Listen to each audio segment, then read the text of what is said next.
I was diagnosed with partial loss of vision due to congenital cataracts at age 6 weeks, with brittle diabetes by my mother, who was not a doctor when I was 1, and my sight was totally gone by the time I was age 8.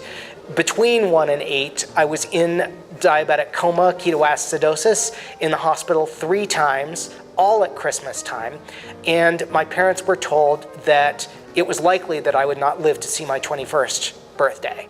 In spite of that, I went on to graduate from William J. Palmer High School here in Colorado Springs, and then went to Yale University in New Haven, Connecticut, where I got a BA in political science. I earned a BA in political science, I suppose I should say, in 1993.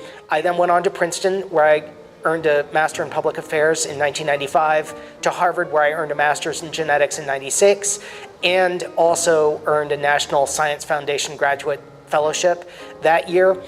Took a year off for personal reasons, and then went back to Yale to get a Master's of Philosophy in Genetics in 2001 and my Ph.D. in Genetics in 2004.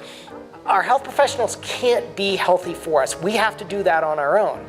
But of course, if we're healthy, if we do things, then we can travel. I've traveled around the world. We can do lots of activities. I ski, I rollerblade, I hike, I kayak, I canoe.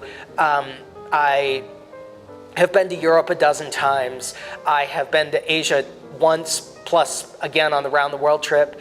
You can do a lot as a diabetic, but you have to decide to be healthy. I'm working on a book that talks about 100 of the people who've gotten involved in my life as I've gone forward, all the way from teachers to salespeople, and have been involved with the American Diabetes Association quite heavily since 2013.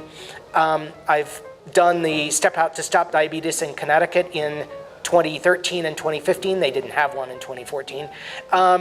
And then helped get some things started in California while I was there briefly over the winter with the Tour de Cure for the Sacramento Valley office of the ADA.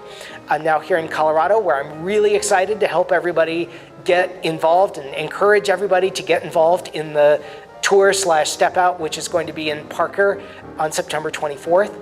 It's such a great way to meet other people who are diabetics or who are concerned about diabetes.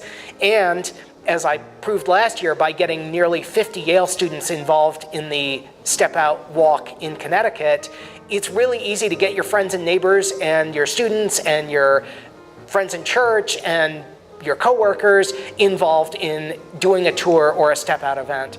And even if they don't raise very much money, just getting all those people out there to learn about diabetes and hear about what it is like to have it, and also, of course, the risk that all of us in America now face of having diabetes. After all, a third of us may be diabetic by 2050.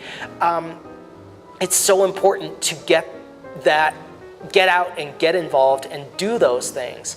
And we can do that simply by going to do a tour or a Step Out event like what they'll have in Parker, where there are probably going to be 2,000 or 3,000 people hanging out, riding their bikes and taking a walk to try to raise money for the American Diabetes Association, which needs the money and which does so much good work with it.